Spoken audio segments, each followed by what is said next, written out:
नमस्कार, मी doctor Aradhana Chauhan, neurologist from Deccan Sahyadri hospital.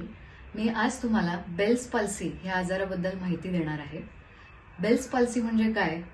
सगळ्यात महत्त्वाचं म्हणजे हा पॅरालिसिस नाही, जे नॉर्मली आपल्याला अर्धांगवायू वाटतो तशा प्रकारचा हा आजार नाही। तर ह्यामध्ये नक्की काय होतं? बेसिकली आपल्याला जेव्हा व्हायरल इन्फेक्शन होऊन जातं, जसं हर्पीज व्हायरस, एप्स्टेन बार व्हायरस, असे वेगवेगळे व्हायरल इन्फेक्शन झाल्यानंतर वेगवेगळ्या जागी सूज येऊ शकते। तशीच या आजारामध्ये 7व्या नंबरची नस जी लहान मेंदूकडून चेहऱ्याला सप्लाय करते, त्या नसावरती सूज येते, ती टेम्पररी असते। नसावरती सूज आल्यामुळे त्याची कार्यक्षमता टेम्पररीली कमी होते, त्यामुळे त्याच चेहऱ्याच्या बाजूला विकनेस येतो।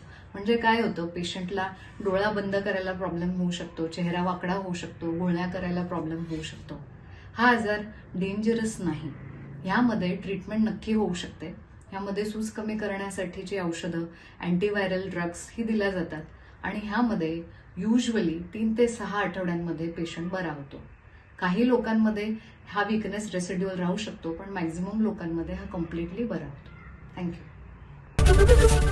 एबीपी माझा, उघडा डोळे बघा नीट।